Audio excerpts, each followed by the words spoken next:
नमस्कार। संडे सत्संग की पिछली 1-2 बैठकें हमारी मिस हो गई। सार्वजनिक जीवन में इतना उठा-पटक, भाग-दौड़ चलती रहती है कि माफ़ कीजिएगा 1-2 बार मैं नहीं आ सका। लेकिन इस बार तय कर रखा था कि नहीं, इस बार तो आना ही है, बात करनी है, इतना कुछ देश में हो रहा है, जितनी तमाम बातें हैं जिसके बारे में चर्चा करनी है। पहले मैंने सोचा कि ये पटियाला में, पंजाब में जो हुआ है उसके बारे में कुछ कहूँ। अ, चूँकि जो हुआ है बहुत अजीब हुआ है। पटियाला में पंजाब में जो 2 दिन पहले हुआ, लगभग एक दंगा जिसको अखबारों में एक तरह से हिंदू और सिख समुदाय के बीच में दंगे की तरह पेश किया गया। ऐसा था नहीं, लेकिन पेश किया गया। उसके बारे में बात करना चाहता था। चूँकि मामला बड़ा विचित्र है। खालिस्तान पंजाब की राजनीति में कायदे से तो मुद्दा कभी नहीं रहा था, लेकिन जैसा भी था, वो 1996 में खत्म हो गया था। 1996 में जब औपचारिक रूप से आतंकवाद समाप्त हुआ, पंजाब में वापस एक डेमोक्रेटिक सरकार आई, अकाली दल की सरकार 1996 में बन गई थी। उसके बाद से तो ये बिल्कुल पंजाब की राजनीति का मुद्दा किसी भी तरह से नहीं रहा। तो फिर कौन है जो इसे मुद्दा बनाना चाहते हैं? खालिस्तान विरोधी मार्च। अरे भाई, पक्ष में कौन है जिसके विरोध में आप आ रहे हो? पंजाब की जनता तो इसके पक्ष में कभी नहीं रही। 80 के दशक में भी नहीं थी, 90 के दशक में भी नहीं थी, और अब तो सवाल ही नहीं होता। तो एक खालिस्तानी विरोध मार्च निकालने वाले कौन थे? और फिर उनके जवाब में एक और जो खालिस्तानी समर्थक ग्रुप, जो संत भिंडरावाले के पक्ष में नारे लगाते हुए, तलवार दिखाते हुए एक मंदिर के सामने जा रहे हैं, कौन लोग? कैसे अचानक मुद्दा बन गया? ले दे के एक ही बात समझ आ रही थी कि नई नई सरकार बनी है आम आदमी पार्टी की, और उस सरकार को उखाड़ने का। मैं कोई आम आदमी पार्टी का सपोर्टर नहीं हूं, आप जानते हैं, लेकिन ये बात देखते तो बिल्कुल लगता है कि एक नई सरकार को उखाड़ने का तरीका है। और हो ना हो किसी तरह से ये उसके ऊपर चिपका दो कि भाई तुम खालिस्तानी समर्थक। आम आदमी पार्टी से मेरे तमाम मतभेद रहे हैं। पिछले कुछ दिनों तो मैंने बहुत शार्पली बोला है, क्योंकि जहांगीरपुरी और इन सब बातों पे जो उन्होंने किया, बहुत ही शर्मनाक एक स्टैंड था सरकार का। लेकिन उसे खालिस्तानी समर्थक बताना और अरविंद केजरीवाल को आतंकवादी बताना, ये सब इतनी मतलब मूर्खतापूर्ण और इर्रेस्पॉन्सिबल किस्म की बातें हैं, जिसमें कैसे कोई शामिल हो सकता है। मैं चाह रहा था इस पे बात करूं, पूरे इसका इतिहास बताऊं, लेकिन आज प्रधानमंत्री का बयान आ गया। और प्रधानमंत्री का बयान उस बात से जुड़ता है जो कि पिछले हफ्ते की एक कंट्रोवर्सी रही है, हिंदी भाषा के बारे में। यूं भी प्रधानमंत्री से कुछ बुनियादी मतभेद के चलते कभी कभार मुझे मौका मिलता है प्रधानमंत्री से सहमत होने का, और आज मौका मिला तो मैंने कहा ये मौका तो नहीं छोड़ना चाहिए। कल देश भर के मुख्यमंत्री और चीफ जस्टिस ऑफ इंडिया की एक कॉन्फ्रेंस थी, जिसमें जुडिशियल रिफॉर्म्स, जुडिशरी को बेहतर करने के तमाम स्ट्रक्चरल चीजों के ऊपर बातचीत हुई। अच्छी बातचीत थी, ऐसी चीजें होनी चाहिए देश में। वहां प्रधानमंत्री ने एक बात कही जो मुझे, मेरे दिल को छुई, क्योंकि बहुत समय से मेरे मन की ये बात है, और मेरे मन की नहीं, बहुत लोग इससे कह रहे हैं। प्रधानमंत्री नरेंद्र मोदी जी ने कहा कि देश के तमाम हाई कोर्ट और सुप्रीम कोर्ट तो खैर है ही, सिर्फ अंग्रेजी में काम करते हैं। ये नहीं होना चाहिए, इन्हें जनता की भाषा में काम करना चाहिए, जुडिशरी। और अच्छी बात यह है कि chief justice of India Ramana साहब ने भी इसका समर्थन किया। संयोग ये है कि प्रधानमंत्री खुद और चीफ जस्टिस रमन्ना दोनों एक साधारण बैकग्राउंड से आए। प्रधानमंत्री तो है ही, लेकिन जस्टिस रमन्ना भी वो जो फूफा अंग्रेजी वाले लोग जो पहुंच जाते हैं ना ऊपर दिल्ली में, बहुत जिन लोगों की बहुतायत रहती है दिल्ली में, तमाम सर्कल्स में डोमिनेट करते रहते हैं, रमन्ना साहब उस बैकग्राउंड से नहीं है, किसान के बैकग्राउंड से। तो उन्होंने भी इस बात को माना और ये बात बहुत सुंदर लगी। प्रधानमंत्री ने इसके अलावा एक दूसरी बात कही, वो थी, और जो अक्सर अखबारों में रिपोर्ट नहीं हुई, लेकिन एक अखबार ने ध्यान से रिपोर्ट की, वो ये है कि हमारी कानून की भाषा ऐसी भाषा हो जो जनता समझ सके। अभी अलग बात है। पहली बात ये है कि सिर्फ अंग्रेजी में नहीं, हिंदी में हो, कन्नड़ में हो, मराठी में हो, तेलुगु, तमिल, असमीज में हो। एक बात। दूसरी, जो भाषा लिखी जाए वो भाषा ऐसी हो जो जनता को समझ आए, क्योंकि ये दूसरी बात है। कई बार कहते हैं साहब हिंदी में हमने इसको कर दिया। अब कानून की बातों को जब हिंदी में लिखा जाता है, सच कहूं मेरी इच्छा उनसे होती है भैया जरा अनुवाद करके बता भी दो कि क्या लिखा है, वो हिंदी तो समझ नहीं आती। क्योंकि कानून की हिंदी दो भाषाओं में लिखी जाती है। एक तो ऐसी खालिस पर्शियन में लिखी जाती है जिसमें आधे शब्दों का तो अर्थ समझ नहीं आता। वो किसी पुराने जमाने के आपको किरानी के पास, किसी मुंसिफ के पास जाना पड़ता है, साहब बता दीजिए इसका मतलब क्या है।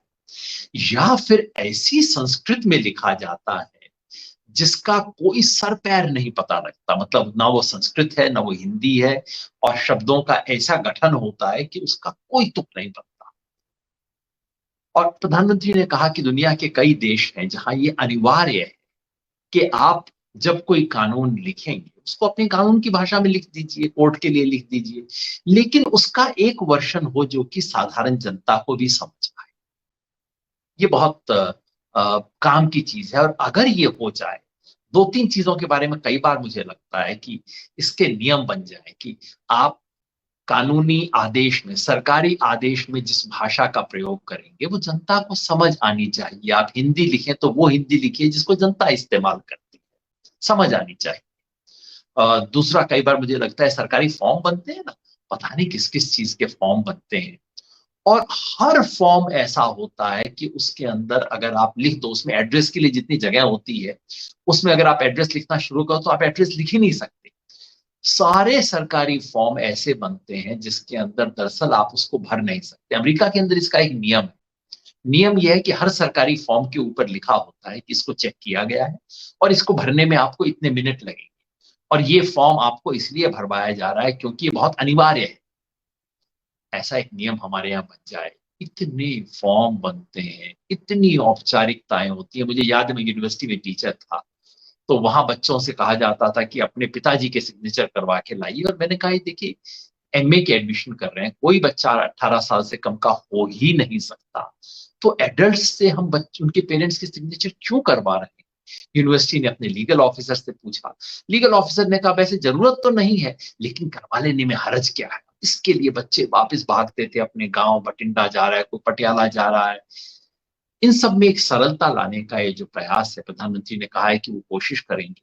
अगर कोशिश करते हैं तो सलाम है उनको। सरकार अगर इस दिशा में कोई भी कदम उठाती है तो इसका स्वागत होना चाहिए, इसका समर्थन होना चाहिए। प्रधानमंत्री ने एक और काम की बात कही है, वो ये कहा है कि भाई मेडिकल और इंजीनियरिंग की शिक्षा हिंदी में क्यों नहीं हो सकती, हमारी भारतीय भाषाओं में क्यों नहीं हो सकती। उन्होंने शायद केवल हिंदी का प्रयोग नहीं किया है, उन्होंने भारतीय भाषाओं के लिए कहा है, जो फिर ऐसी बात है जिसका समर्थन किया जाना चाहिए। हाल ही में मध्य प्रदेश सरकार ने हिंदी में मेडिकल कॉलेज में शिक्षा देने का प्रयास शुरू किया है, जिसकी सराहना की जानी चाहिए। कई लोग बड़े इससे चौंक जाते हैं, अरे अरे हिंदी में आप कैसे करेंगे। मैं कहता हूँ भैया अगर जापानीज में हो सकता है, अगर चाइनीज में हो सकता है, तो तमिल में क्यों नहीं हो सकता, कन्नड़ में क्यों नहीं हो सकता, हिंदी में क्यों नहीं हो सकता। तो खैर, इससे जुड़ा है पिछले हफ्ते का सवाल जिसपे काफी चर्चा। प्रधानमंत्री ने आज वो बात नहीं कही है, लेकिन कुछ महीना पहले अमित शाह जी ने एक बात कही थी। उन्होंने कहा था हिंदी ही है जो कि देश को जोड़ सकती है, और इस पे खूब कंट्रोवर्सी हुई थी।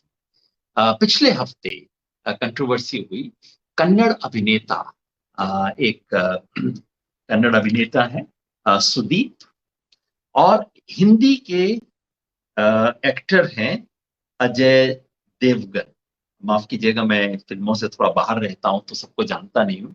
किच्चा सुदीप है कन्नड़ अभिनेता, जिन्होंने किसी फंक्शन में कहा कि देखिए हिंदी कोई राष्ट्रीय भाषा नहीं है, और ये लोग जो है ना बॉलीवुड वालों पे इशारा करते हुए कहा ये तो स्ट्रगल कर रहे हैं। संदर्भ क्या था? संदर्भ ये था कि उनकी किसी फिल्म के बारे में किसी ने कहा कि आपकी फिल्म तो भाई अब पैन इंडिया बन गई, क्योंकि उनकी फिल्म को हिंदी में डब किया गया था।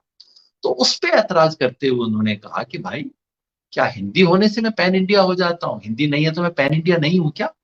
उन्होंने कटाक्ष किया इसके बारे में, जिस पर अजय देवगन ने ट्वीट किया।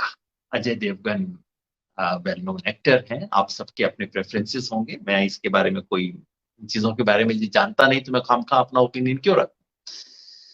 अजय देवगन ने ट्वीट किया, मेरे भाई आपके अनुसार अगर हिंदी हमारी राष्ट्रीय भाषा नहीं है तो आप अपनी मातृभाषा की फिल्मों को हिंदी में डब करके क्यों रिलीज करते हैं। हिंदी हमारी मातृभाषा और राष्ट्रीय भाषा भी है, भाषा थी, है और हमेशा रहेगी। जन गण मन। अब कई बातें हैं जो बहुत ही विचित्र है, और एक गंभीर एक्टर इस तरह की चीजों को करे, क्योंकि एक्टर सिर्फ कोई नौटंकीबाज नहीं है। एक्टर बहुत सोचने वाले लोग होते हैं, हमारे समाज के प्रतिनिधि हैं, जिनके मुंह से निकली हर बात को पूरा देश सुनता है। ये आइकॉन्स हैं हमारे, और थोड़ा ध्यान से बोलना चाहिए। एक तो ये कहना कि जिस भाषा, अगर आप अपनी फिल्म को किसी और भाषा में डब करवाते हैं तो वो जरूर हमारी राष्ट्रभाषा होगी। ये बड़ा विचित्र तर्क है। इतनी फिल्में हैं जिसको अंग्रेजी में डब करवाया जाता है, इसका मतलब अंग्रेजी हमारी राष्ट्रभाषा हो गई। किसी फिल्म को अगर मैं चाहूं कि भाई पंजाबी में भी देखा जाए, पंजाबी में डब कर दूं, तो क्या पंजाबी मेरी राष्ट्रभाषा हो गई? तो एक तो ये तर्क ही बिल्कुल बिल्कुल कुतर्क है कि जिस भाषा में आप अपनी फिल्म को डब करवाएं वो राष्ट्रभाषा हो गई। मान लीजिए आप इसलिए करते हैं क्योंकि आपको बड़ी मार्केट दे रही है वो फिल्म, तो क्या बड़ी मार्केट देने वाली फिल्म हमारी राष्ट्रभाषा अपने आप हो जाएगी? तो एक तो लॉजिकल फैलेसी है किसी के साथ, और शायद जो थोड़ा सा कुछ कुछ ईर्ष्या से निकल रही है। हुआ यह है कि पिछले कुछ दिनों में कुछ साउथ इंडिया की फिल्म्स ने इतना बढ़िया किया, मैं नहीं जानता था, सब अखबारों से पढ़ी नॉलेज है कि कुछ साउथ इंडिया की फिल्मों को जब हिंदी में डब किया गया तो उन्होंने इतना शानदार बॉक्स ऑफिस पे परफॉर्म किया कि बंबई वाले थोड़ा पिछड़ गए, घबरा गए। तो उससे सारी निकली बात थी। तो कहीं ना कहीं वो ईर्ष्या, कहीं ना कहीं वो जलन झलक रही है अजय देवगन जी की बात। करना नहीं चाहिए, बड़े एक्टर हैं, और हिंदी फिल्म इंडस्ट्री बहुत बड़ी इंडस्ट्री है, इतनी छोटी बातों से घबराना नहीं चाहिए।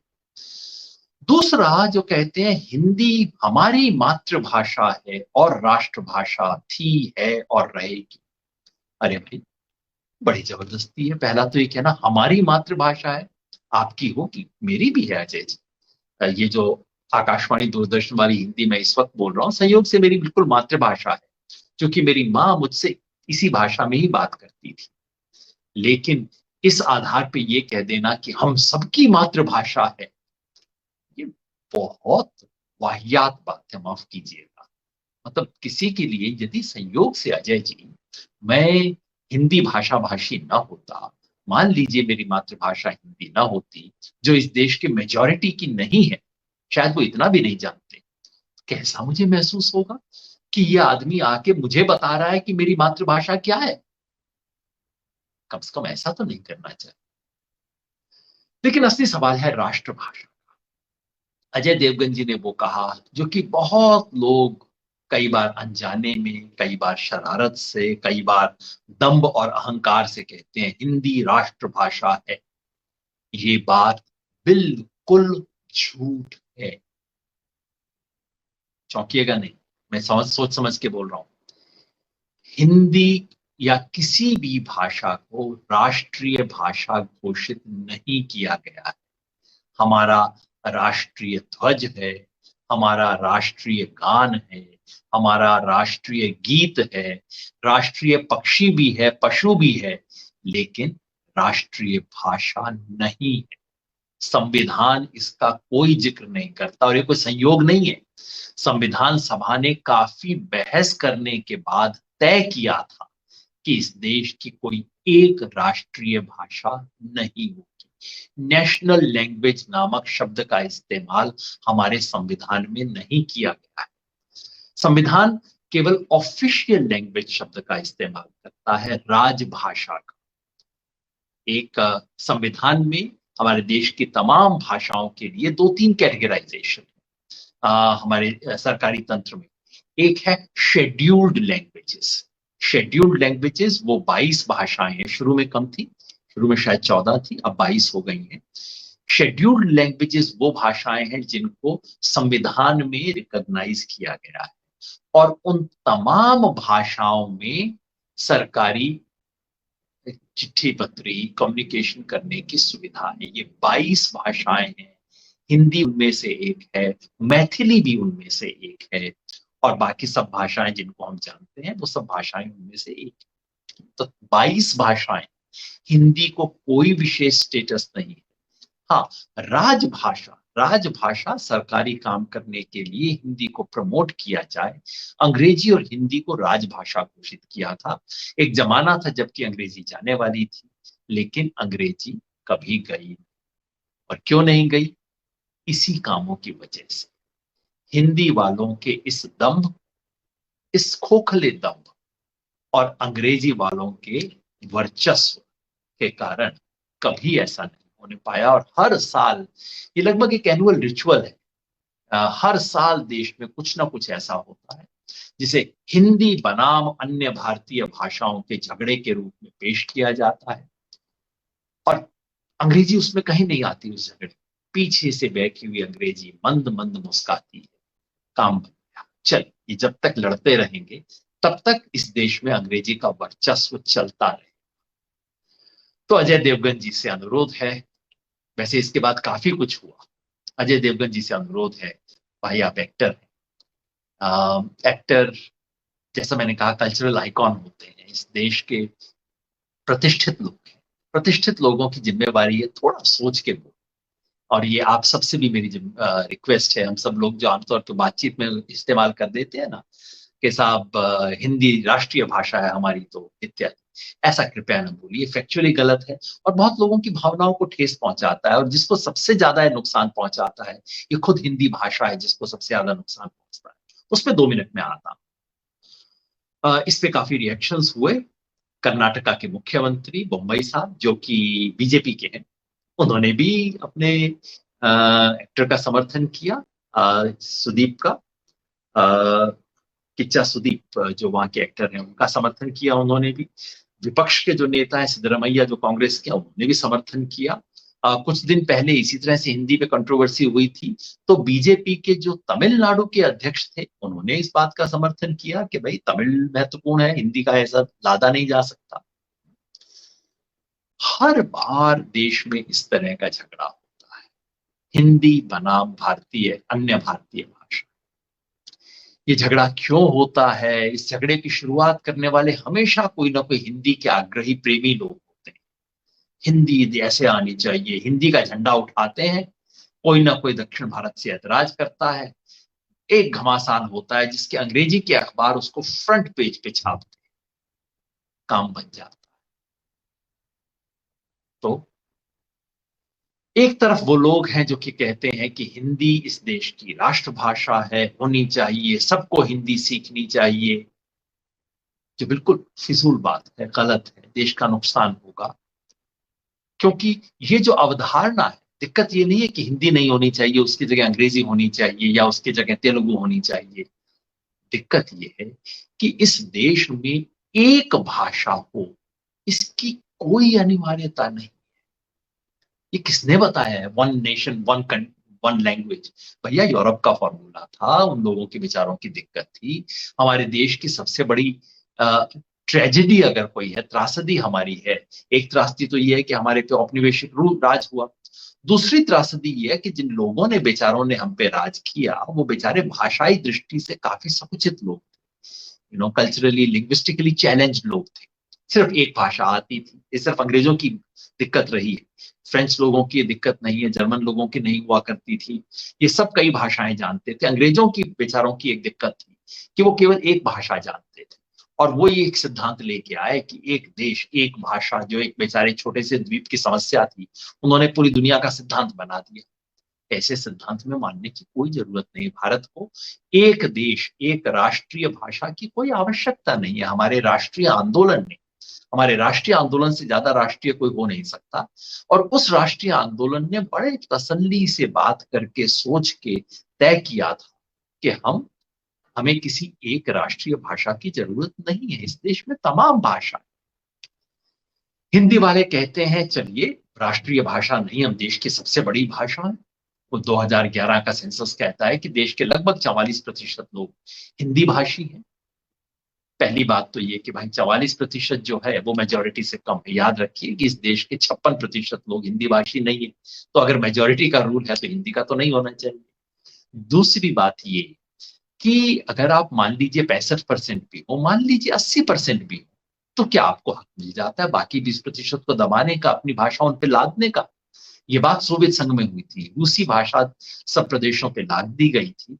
और अंत में सोवियत संघ के विघटन के जो कारण बने उनमें से एक ये था कि उन्हें महसूस होता था कि रशियन भाषा हम पर लादी गई। बांग्लादेश और पाकिस्तान का जो विभाजन हुआ, पूर्वी और पश्चिमी पाकिस्तान का, उसका सबसे प्रमुख कारण ये था कि बंगाली मुसलमान को लगता था कि ये उर्दू हम पे लादी जा रही है। भाषा लादने से देश टूटते बनते नहीं, एक भाषा की कोई आवश्यकता नहीं।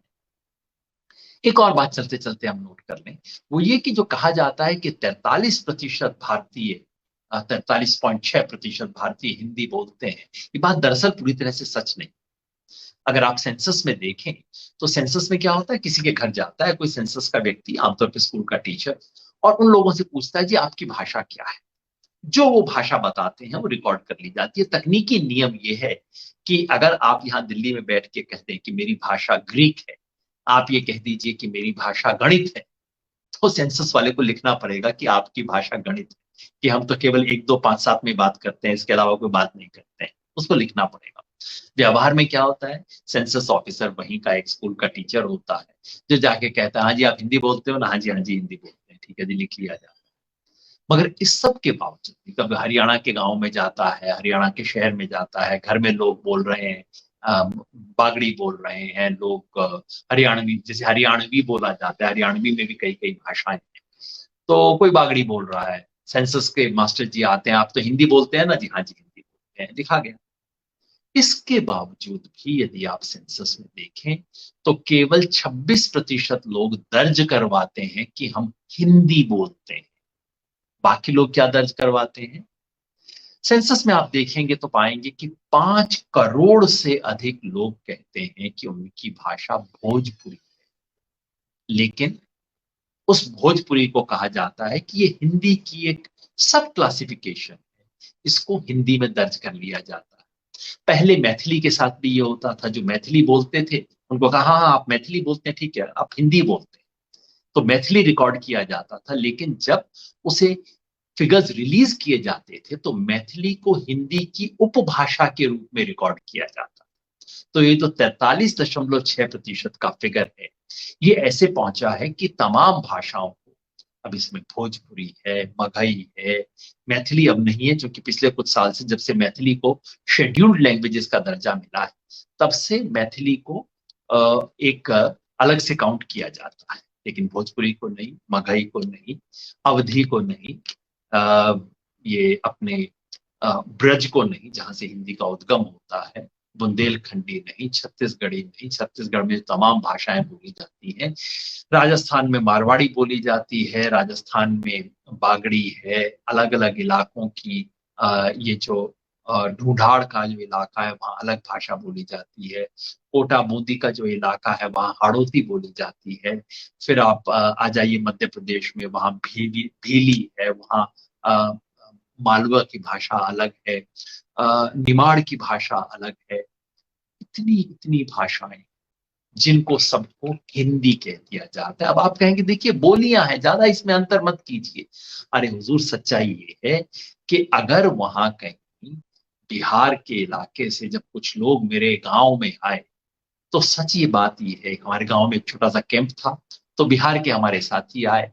अब उनकी गांव की भाषा और मेरे गांव की भाषा में कम से कम उतना फर्क जरूर था जितना हिंदी और पंजाबी में होता है, जितना हिंदी और डोगरी में होता है, जितना कि हिंदी और गुजराती में जो अंतर है, कम से कम उतना अंतर जरूर था। समझ नहीं सकते वो एक दूसरे की भाषा। तो ये जो बोलियों में इतनी सारी तथाकथित बोलियां हैं, ये बोलियां दरअसल भाषाएं। किसी ने पूछा था कि भाषा और बोली में क्या अंतर है, तो किसी भाषाविद ने बड़ा सोच के जवाब दिया, जिस बोली के पास अपना राजतंत्र हो और अपनी सेना हो, वो भाषा बन जाती है, बस यही अंतर है और कोई अंतर नहीं है। तो हिंदी दरअसल एक भाषा नहीं है, हिंदी भाषाओं का समुच्चय है। ये बात सिर्फ हिंदी पे लागू नहीं होती, ये बात बांग्ला पे भी लागू होती है। बांग्ला में भी अब कलकत्ता वाली बांग्ला सब पूरे बंगालियों पे लाद दी गई है। ये बात मराठी पे भी लागू होती है, ये बात कन्नड़ा पे भी लागू होती है, तमाम भाषाओं पे लागू होती है। लेकिन हिंदी पे और भी ज्यादा, क्योंकि एक बहुत बड़े समुदाय की न जाने कितनी बोलियों को, भाषाओं को एक छात्रे के नीचे हम ले आए हैं, जिसे कहते हैं हिंदी। तो ये जो आकाशवाणी दूरदर्शन की हिंदी जिससे मैं आपसे बात कर रहा हूं, जिसको खड़ी बोली कहते हैं, जिसमें हम अक्सर अपना आप सरकारी संवाद करते हैं जिसमें आमतौर पे फिल्में भी बनती हैं। हालांकि आजकल फिल्मों में हमारी भाषाओं का ज्यादा संसार ज्यादा सघन हो गया है। ये भाषा, इसके बारे में कोई आंकड़े नहीं है।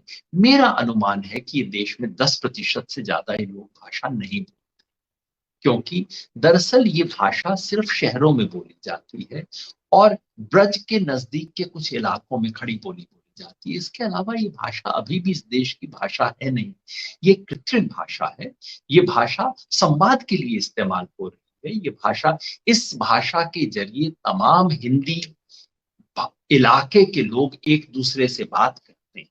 जैसे नागालैंड के लोग नेगेमीज नामक एक भाषा के जरिए एक दूसरे से बात करते हैं, क्योंकि नागालैंड जैसे छोटे से देश में 16, छोटे से प्रदेश में 16 भाषा, और वो एक दूसरे से बात करने के लिए एक भाषा करते हैं। हिंदी कुछ वैसी है जिस हिंदी का हम आज प्रयोग कर रहे हैं। खैर, एक तरफ ये विचार है, तो दूसरी तरफ इसका ऑपोजिट विचार होता है। ऑपोजिट विचार ये होता है कि हिंदी के वर्चस्व को समाप्त कीजिए, हिंदी जरूरत से ज्यादा इस देश में डोमिनेट करती है, और यदि हमें आगे बढ़ना है इस देश में तो हमें हिंदी नहीं अंग्रेजी का सहारा लेना है। हिंदी और भारतीय भाषाओं की लड़ाई का इस्तेमाल हमेशा अंग्रेजी के वर्चस्व को बढ़ाने के लिए किया जाता है, और बेचारे हिंदी वाले बिना इस बात को समझे, ये गुलाम की सबसे बड़ी त्रासदी यही कि गुलाम एक दूसरे से झगड़ता है। अंग्रेजों ने इस देश में राज किया, अंग्रेजी फौज के सहारे नहीं, अंग्रेजी तो बहुत कम थे इस देश में। अंग्रेजों ने हमें आपस में लड़ा के राज किया, और यही काम अंग्रेजी आज कर रही है। अंग्रेजी भारतीय भाषाओं को एक दूसरे से लड़ा के खड़ी हो जाती है, और फिर कहा जाता है हिंदी क्या है, कई भाषाओं में से एक है, इसमें क्या महत्व है। अंग्रेजी इस देश को एक करेगी। यदि आपको इस देश को एक बनाना है तो अंग्रेजी से करना होगा। पहली दिक्कत तो ये, जैसा मैंने कहा, इस देश को कोई एक भाषा की जरूरत नहीं। और दूसरा, अंग्रेजी इस देश में केवल विदेशी भाषा नहीं है। राम मनोहर लोहिया बार बार कहते थे, उन्हें वो कहते थे अंग्रेजी से मेरे को दिक्कत ये नहीं है कि ये विदेशी है, मेरी सबसे बड़ी दिक्कत है कि ये सामंती भाषा है, मतलब इस देश के उच्च वर्ग की भाषा है। अंग्रेजी में कुछ भी होने का मतलब है कि जिन लोगों को पहले से, जिनकी जेब में 4 पैसे फालतू हैं, वो लोग आगे जाएंगे। अगर आपने देखना है तो आज दिल्ली को देख लीजिए। दिल्ली विश्वविद्यालय में आज आधे से ज्यादा विद्यार्थी उत्तर प्रदेश, बिहार, राजस्थान, मध्य प्रदेश से आते हैं, हिंदी मीडियम में पढ़ते हैं, लेकिन ना तो उनको अधिकांश को हिंदी में पढ़ाया जाता है, ना उनके लिए हिंदी में टेक्स्ट बुक है। कई विषयों में तो क्वेश्चन पेपर तक हिंदी में नहीं बनता है, और वो बच्चे हिंदी मीडियम में अटेम्प्ट करते हैं। अब आप सोचिए, बिल्कुल ये तो एकदम औपनिवेशिक स्थिति है ना।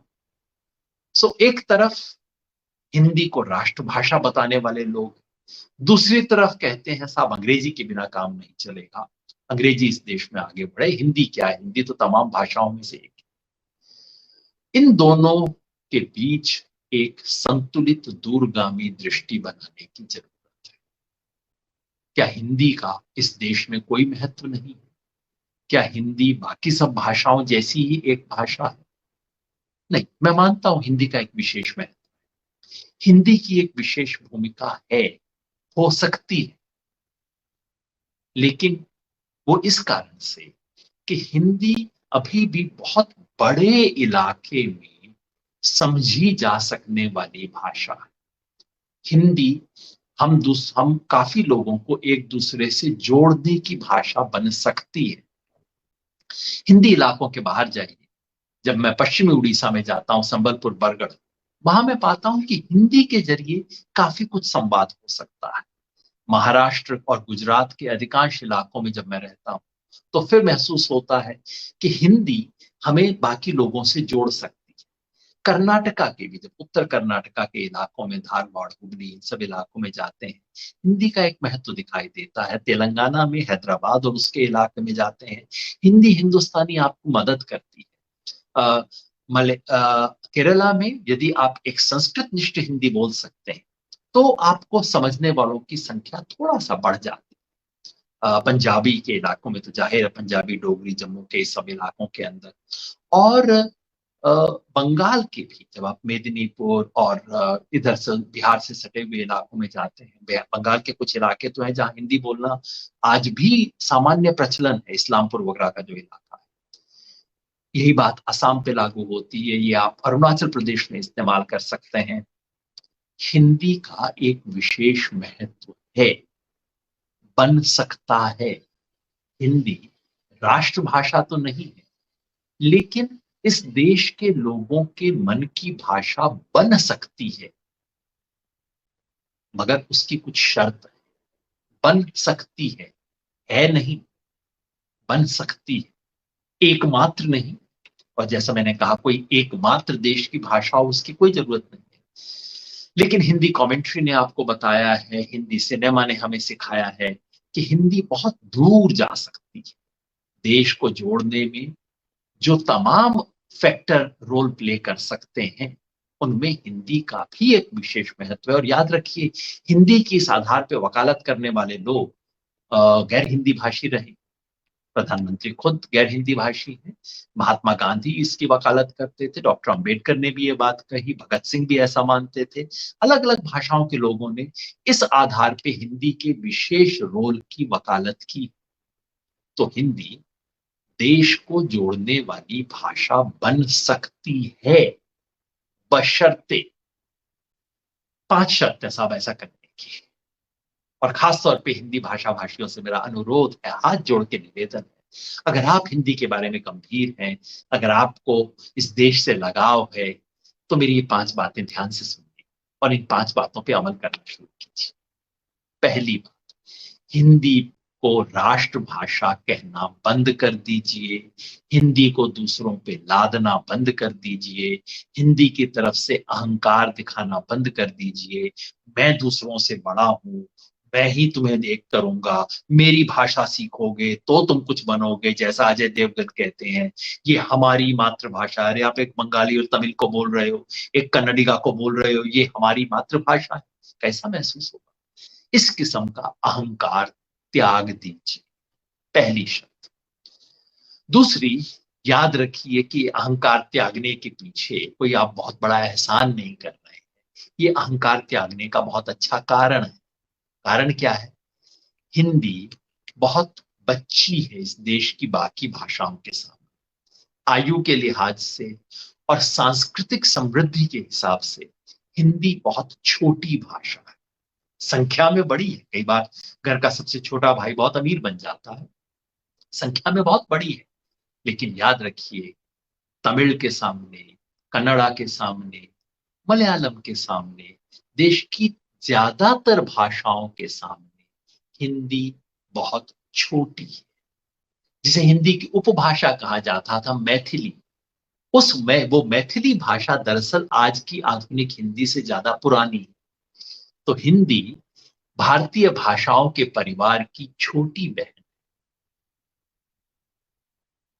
आयु दृष्टि से भी और एक सांस्कृतिक समृद्धि की दृष्टि से भी। जिस तरह के ग्रंथ क्लासिकल कन्नड़ा में, तमिल में, भारतीय भाषाओं बाकी सब में, वैसी हिंदी में नहीं।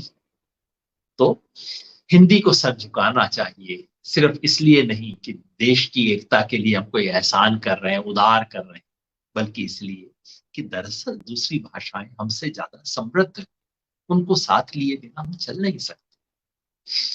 तीसरी बात, कि हिंदी को खुद अपनी भाषाओं के प्रति उदारता बरतनी चाहिए। जैसा हमने लंबी बात अभी की, हिंदी में न जाने कितनी भाषाएं हैं, कम से कम 3 दर्जन भाषाएं हिंदी के भीतर समाहित हैं, जिनको सेंसस फाइनली हिंदी की अम्ब्रेला में समेट के कह देता है सब हिंदी। इन सब भाषाओं का शब्द संसार बहुत अलग है, इनका वाक्य रचना बहुत अलग है। आपने कभी देखा होगा, आपके बिहारी मित्र काकी के अंदर हमेशा जेंडर मिस्टेक करते हैं। वो इसलिए क्योंकि भोजपुरी में बांग्ला की तरह वो जेंडर विभेद है ही नहीं, जो कि खड़ी बोली में। और हम सब लोग खड़े होकर कहते हैं देखो इनको हिंदी बोलने नहीं। अरे वो तो अपनी मातृभाषा में सोच रहे हैं, अपनी मातृभाषा में बोल रहे हैं। जो भाषा आपने उन पे लाद दी है, उसमें वो विभेद है जो उनके मन में है ही नहीं, है ना? तो हिंदी को अपनी तमाम, जिन्हें उपभाषाएं कहा जाता है, उन्हें भाषाओं की तरह उनका सम्मान करना होगा। ये हिंदी बोलने के गलत तरीके नहीं है, ये हिंदी की तमाम भाषाएं हैं और इन्हीं भाषाओं से हिंदी समृद्ध होती है। अगर प्रभात जोशी के लेख को आप पढ़ें, जो मैं बहुत खुशी से पढ़ता था, मेरे बहुत प्रिय लेखकों में से एक थे, बार बार वो मध्य प्रदेश के मालवा रीजन से शब्दों को लेके आते थे, कहते थे इसके लिए हिंदी में कोई शब्द नहीं है, यही शब्द ठीक है इसके। हिंदी इसी तरह से समृद्ध होगी। हिंदी बाकी सब अपनी उपभाषाएं जिन्हें कहा जाता है, अपनी बोलियां कहा जाता है, हिंदी अपनी भाषाओं की जानकारी से, उनका सम्मान करके, उनमें डूब कर ही हिंदी बेहतर बन सकती है। तीसरी, चौथी बात कि हिंदी को यदि आगे बढ़ना है तो शुद्धता का आग्रह छोड़ना होगा। अगर हिंदी को लिंक लैंग्वेज बनना है तो हिंदी को अपने तोड़े मरोड़े जाने से ऐतराज करना बंद करना, क्योंकि वही भाषा लिंक लैंग्वेज बनती है जिसको लोग अपने हिसाब से तोड़ते हैं, मरोड़ते हैं। आजकल अंग्रेजी के साथ भी ये करते हैं ना, अंग्रेजी की टांग तोड़ना हमारा राष्ट्रीय खेल। क्यों? क्योंकि हर कोई अंग्रेजी इस्तेमाल करना चाहता है। जिस भाषा का आप इस्तेमाल करेंगे उसमें कहीं ना कहीं आप अपनी माँ की बोली का स्वरूप लेके आएंगे। I am having 2 cows. क्यों? क्योंकि हमारे मन में हमारे हमारे हमारे पास 2 गायें हैं, हम 2 गायें रखते हैं। हमारी भाषा हमारी दूसरी भाषा को प्रभावित करती है। अगर हम चाहते हैं कि हिंदी का विस्तार हो तो हमें स्वीकार करना होगा कि हिंदी तमाम ऐसे तरीकों से बनेगी, बढ़ेगी, बदलेगी जो हमें स्वीकार्य नहीं, जो ग्रामर की बुक में नहीं, जो व्याकरण के नियमों को तोड़ती है। हिंदी को बम्बैया स्टाइल में बोला जाएगा, हिंदी को ममता बनर्जी की बांग्ला हिंदी के स्टाइल में बोला जाएगा। अभी मैंने फिल्म देखी 83, जिसके अंदर भारतीय टीम के मैनेजर वो हैदराबादी हिंदी बोल रहे हैं, दक्षिणी हिंदी, हिंदुस्तानी दक्षिणी बोल रहे हैं। उसको वो बिल्कुल अलग भाषा है, आपको देखते हुए लगेगा अरे इस आदमी को हिंदी बोलनी नहीं आती, लेकिन नहीं साहब, वो बाकायदा शुद्ध भाषा बोल रहे हैं जो कि हैदराबाद में हिंदुस्तानी बोली जाती है। तो आपको हिंदी को तमाम उसके अलग अलग रजिस्टर्स में बोलने के लिए, सीखने के लिए तैयार होना होगा। और पांचवी और अंतिम बात, अगर आपको हिंदी से प्यार है तो हिंदी की पूजा अर्चना करना बंद कर दीजिए, उसका इस्तेमाल कीजिए। इस्तेमाल कीजिए वो काम करने के लिए जो हिंदी सामान्यतः नहीं करती। इस्तेमाल कीजिए अपने घर में, इस्तेमाल कीजिए अपने व्हाट्सएप संदेशों में। मैं आजकल देखता हूँ व्हाट्सएप संदेश ज्यादातर रोमन में लिखे जा रहे हैं।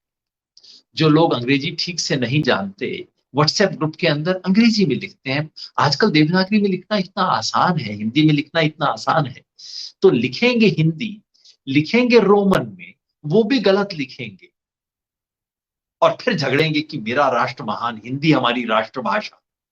भाई ये सब करना बंद कर दीजिए। हिंदी के लिए झंडे उठाना बंद कर दीजिए, हिंदी को हार पहनाना बंद कर दीजिए, हिंदी की पूजा करना बंद कर दीजिए, हिंदी की टांग तोड़िए, इस्तेमाल कीजिए, हिंदी का साइंस में इस्तेमाल कीजिए, इकोनॉमिक्स की बात करने के लिए हिंदी का इस्तेमाल कीजिए, भविष्य के सोचने के लिए हिंदी का इस्तेमाल कीजिए। केवल बचपन के संस्मरण के लिए हिंदी का इस्तेमाल न करें।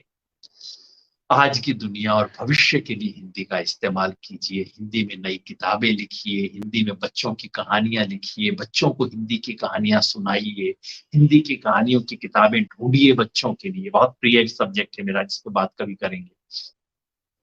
हिंदी तब आगे बढ़ेगी अगर हिंदी का इस्तेमाल होगा। आज भी आप एक बंगाली के घर चले जाइए, एक मराठी के घर चले जाइए, मराठी मिडिल क्लास शहरी पुणे के घर में आपको एक मराठी न्यूज़पेपर मिल जाएगा। बंगाल के, कलकत्ता के बड़े ऊंचे अंग्रेजी बोलने वाले साहब के घर में आपको बंगाली न्यूज़पेपर मिल जाएगा, हो सकता है देश मैगजीन भी मिल जाए। हिंदी बोलने वालों के इलाहाबाद में, पटना में, दिल्ली में आप किसी के घर चले जाइए, आपको एक शब्द हिंदी का दिखाई नहीं देगा। न किताब दिखेगी, न पत्रिका दिखेगी, न अखबार दिखेगी। ये जरूरत है। अगर आप हिंदी का भला करना चाहते हैं, अगर आपको हिंदी से प्रेम है, जो मुझे है, इसलिए नहीं कि दुनिया की सबसे श्रेष्ठ भाषा है, ये सब वाहियात चीजें हैं, लेकिन इसलिए कि इस भाषा में मेरा जन्म हुआ, मेरी माँ ने मुझसे इस भाषा में बोला, इसलिए मुझे प्यार है। इसका मतलब ये नहीं कि हिंदी बांग्ला से बेहतर है या कन्नड़ से बेहतर है या तमिल से बेहतर है, बल्कि इसलिए कि एक सुंदर भाषा है, इस भाषा को यदि हम और सुंदर बना सकते हैं और अगर देश के लिए इसे इस्तेमाल कर सकते हैं तो इसका इस्तेमाल कीजिए, शुद्धता का आग्रह छोड़िए। जो सरकारी दफ्तरों में जिस तरह की हिंदी लिखी जाती है उससे तो भगवान बचाए, उससे दूर हटिए और हिंदी को आगे व्यवहार में लेके। तो हिंदी राष्ट्रभाषा नहीं है, ना होनी चाहिए, लेकिन देश के दिल की भाषा बन सकती है।